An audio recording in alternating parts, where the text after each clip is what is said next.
കേരള സംസ്ഥാന ചലച്ചിത്ര അവാർഡ് ഏറ്റവും മികച്ച നടനായി മമ്മൂട്ടി തിരഞ്ഞെടുക്കപ്പെട്ടു. തീർച്ചയായും മലയാളികളെ സംബന്ധിച്ച് ഏറ്റവും കൂടുതൽ അഭിമാനമുള്ള ഒരു നിമിഷം കൂടിയാണ് കഴിഞ്ഞുപോയത്. പക്ഷേ ചില ആക്ഷേപങ്ങൾ ഈ കാര്യത്തിൽ ഉണ്ടായിട്ടുണ്ട്. മമ്മൂട്ടിക്ക് പകരം ആസിഫ് അലി ആയിരുന്നു ശരിക്കും അവാർഡ് അർഹിച്ചിരുന്നത് എന്ന അഭിപ്രായം ചില ഭാഗങ്ങളിൽ വന്നിട്ടുണ്ട്. വ്യക്തിപരമായിട്ട് ആ അഭിപ്രായത്തോട് ചിലപ്പോഴെങ്കിലും എനിക്കും യോജിക്കാൻ സാധിച്ചിട്ടുണ്ട്. ആ കാര്യങ്ങളെക്കുറിച്ചാണ് നമ്മൾ വിശദമായി പരിശോധിക്കാൻ പോകുന്നത്. ഏവർക്കും ഏഡം ഫ്ലിക്കിന്റെ ഏറ്റവും പുതിയ വീഡിയോയിലേക്ക് സ്വാഗതം. പ്രിയപ്പെട്ടവരെ, ഈ ചാനൽ ഇതുവരെ സബ്സ്ക്രൈബ് ചെയ്തിട്ടില്ലെങ്കിൽ ഇപ്പോൾ തന്നെ സബ്സ്ക്രൈബ് ചെയ്ത് പിന്തുണ നൽകണമെന്ന് വളരെ വിനീതമായി അഭ്യർത്ഥിക്കുന്നു. നമുക്ക് വിശദമായ വീഡിയോയിലേക്ക് കടക്കാം. ഓരോ വർഷവും സംസ്ഥാന ചലച്ചിത്ര അവാർഡുകൾ പ്രഖ്യാപിക്കുമ്പോൾ സിനിമാ പ്രേമികൾക്കിടയിൽ വലിയ രീതിയിലുള്ള ചർച്ചകളാണ് സാധാരണഗതിയിൽ ഉണ്ടാകാറുള്ളത്. ഈ വർഷം പ്രഖ്യാപിച്ച അവാർഡുകൾ കഴിഞ്ഞ വർഷം റിലീസ് ചെയ്ത ചിത്രങ്ങളെ ആസ്പദമാക്കിയായിരുന്നു എന്നുള്ള കാര്യം നമുക്കെല്ലാം അറിയാവുന്ന കാര്യമാണ്. എന്തായാലും ഇതിൽ ഏറ്റവും ശ്രദ്ധേയമായ അവാർഡ് എന്ന് പറയുന്നത് മികച്ച നടനുള്ള അവാർഡ് മമ്മൂട്ടിക്ക് കിട്ടി എന്നത് തന്നെയാണ്. മമ്മൂട്ടിക്ക് അവാർഡ് ലഭിച്ചതിൽ സിനിമാ പ്രേക്ഷകരും അദ്ദേഹത്തിന്റെ ആരാധകരും വലിയ രീതിയിലുള്ള സന്തോഷമാണ് എല്ലായിടത്തും പ്രകടിപ്പിച്ചിട്ടുള്ളത്. പക്ഷെ ശരിക്കും മമ്മൂട്ടിക്കാണോ ഈ വർഷത്തെ അവാർഡ് ലഭിക്കേണ്ടത്? ശരിക്കും മമ്മൂട്ടി ആയിരുന്നോ ഈ വർഷത്തെ അവാർഡ് അർഹിച്ചിരുന്നത്?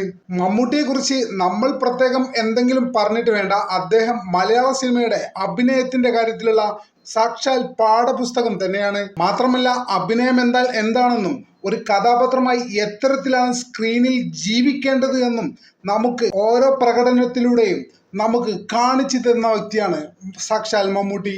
കൊടുപൺ പോറ്റി പോലുള്ള കഥാപാത്രങ്ങൾ ചെയ്യുമ്പോൾ പോലും എത്ര സ്വാഭാവികമായും എത്ര സിമ്പിളായും അദ്ദേഹം ആ കഥാപാത്രത്തെ കൈകാര്യം ചെയ്തിരിക്കുന്നതെന്ന് നമുക്ക് സൂക്ഷ്മമായി നോക്കിയാൽ മനസ്സിലാവും. മമ്മൂട്ടി എന്ന നടനെ സംബന്ധിച്ചിടത്തോളം അത് ഏറെ പ്രയാസകരമായ ഒരു റോളേ അല്ല. കാരണം ഇതിനോടകം തന്നെ ഈ 40-40 വർഷത്തിനോടകം തന്നെ മമ്മൂട്ടി എന്ന വ്യക്തി അഭിനയത്തിന്റെ ഉച്ചസ്ഥായിയിൽ എത്തിക്കഴിഞ്ഞ ഒരു വ്യക്തിയാണ്. എങ്കിലും കഴിഞ്ഞ വർഷത്തെ അദ്ദേഹത്തിന്റെ പ്രകടനങ്ങൾ വെച്ച് നോക്കുമ്പോൾ അദ്ദേഹത്തിലെ നടന് ഇത്രമാത്രം പെർഫോം ചെയ്യാൻ മാത്രമുള്ളൊരു കഥാപാത്രം ലഭിച്ചു എന്ന് വ്യക്തിപരമായി ഞാൻ വിശ്വസിക്കുന്നില്ല.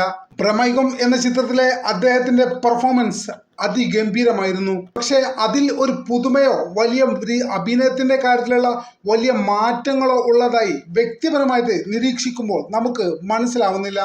മമ്മൂട്ടിയുടെ അഭിനയത്തിന്റെ കഴിവിനെ കുറിച്ച് നമുക്ക് സംശയമില്ലാത്ത കാര്യമാണ്. ഒരു രീതിയിൽ നമുക്ക് മാറ്റിവെക്കാൻ പോലും നോക്കാൻ പറ്റാത്ത വിധം ഉയരത്തിലാണ് മമ്മൂട്ടി എന്ന മെഗാസ്റ്റാർ.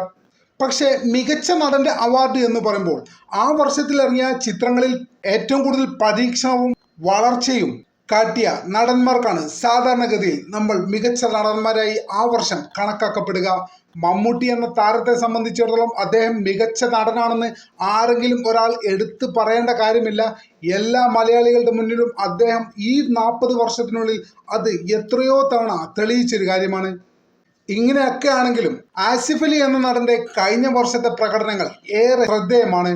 അല്പം കടത്തി പറയുകയാണെങ്കിൽ ഏറെ അത്ഭുതം ജനിപ്പിക്കുന്ന അഭിനയ രീതിയാണ് ആസിഫ് അലി എന്ന നടൻ കഴിഞ്ഞ വർഷം മലയാള സിനിമയിൽ രേഖപ്പെടുത്തിയത്. 2024 പുറത്തിറങ്ങിയ അദ്ദേഹത്തിന്റെ Adios Amigos, Kishkindha Kaandam, Level Cross, ഓരോ സിനിമയിലും ആസിഫ് അലി വ്യത്യസ്തമായ ഗെറ്റപ്പുകളും വ്യത്യസ്തമായ ഇമോഷനുകളുമാണ് കൈകാര്യം ചെയ്തത്. അദ്ദേഹം ഒരു സേഫ് സോണിൽ മാത്രം ഒതുങ്ങി നിന്നില്ല എന്ന് മാത്രമല്ല, പുതിയ പരീക്ഷണങ്ങളും പുതിയ കഥാപാത്രങ്ങളെയും അദ്ദേഹം തിരഞ്ഞെടുത്തു.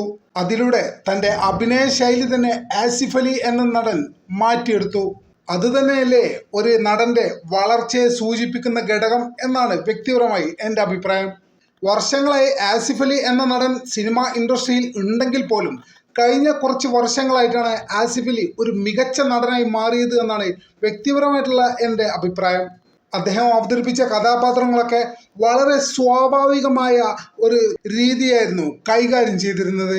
സംഭാഷണങ്ങളിലെ വ്യത്യസ്തത, കണ്ണുകൊണ്ടുള്ള പ്രകടനങ്ങൾ, ഇതെല്ലാം കാണുമ്പോൾ പ്രേക്ഷകൻ എന്ന നിലയ്ക്ക് ഇത് ആസിഫ് അലി എന്ന നടനാണല്ലോ എന്ന് പോലും പലപ്പോഴും നമ്മളൊക്കെ മറന്നുപോകും. ആ കഥാപാത്രത്തിലേക്ക് നമ്മൾ അത്രത്തോളം ഇറങ്ങിച്ചെല്ലും. ആസിഫ് അലിയുടെ ഈ മാറ്റം പ്രേക്ഷകർ കഴിഞ്ഞ കുറച്ച് കാലങ്ങളായി വലിയ രീതിയിലാണ് സ്വീകരിച്ചത്.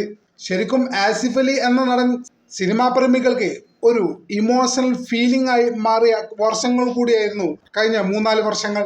അത് തന്നെയാണ് ഒരു നടന്റെ ഏറ്റവും വലിയ വിജയം എന്നാണ് ഞാൻ വിചാരിക്കുന്നത്. ആസിഫ് അലിയും മമ്മൂട്ടിയും മികച്ച നടന്മാർ തന്നെയാണ്. രണ്ടുപേരെയും തുലനം ചെയ്യാൻ നമ്മളായിട്ടില്ല. മമ്മൂട്ടിയുടെ മലയാള സിനിമയിലെ സ്ഥാനം ചോദ്യം ചെയ്യാനും നമ്മളില്ല. പക്ഷേ ഓരോ അവാർഡിനും ഓരോ ലക്ഷ്യങ്ങളുണ്ടല്ലോ. അതിൻ്റെ ഉദ്ദേശം ആ വർഷം സിനിമയിൽ ഏറ്റവും മികച്ച പ്രകടനം കാഴ്ചവെച്ച ആളുകളെ പ്രോത്സാഹിപ്പിക്കാൻ കൂടി ആണല്ലോ അവാർഡുകൾ എന്ന് പറയുന്നത്.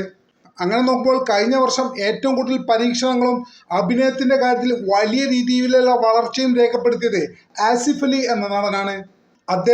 അദ്ദേഹത്തിന്റെ അഭിനയ ജീവിതത്തിന്റെ കരിയറിൽ പുതിയൊരു അധ്യായം ഇതിനോടകം തന്നെ തുറന്നു കഴിഞ്ഞു. മമ്മൂട്ടിക്ക് അവാർഡ് കിട്ടിയത് അഭിമാനകരമായ ഒരു കാര്യമാണെങ്കിൽ പോലും ആസിഫ് അലിക്ക് അത് ലഭിക്കാതെ പോയത് ആ അവാർഡിന്റെ മാറ്റു കുറച്ചു എന്ന് തന്നെയാണ് വ്യക്തിപരമായി എൻ്റെ നിരീക്ഷണം. മമ്മൂട്ടിയുടെ മഹത്വം എന്നും നിലനിൽക്കും. അദ്ദേഹം മലയാള സിനിമയുടെ ശാശ്വത പ്രതീകമാണ്.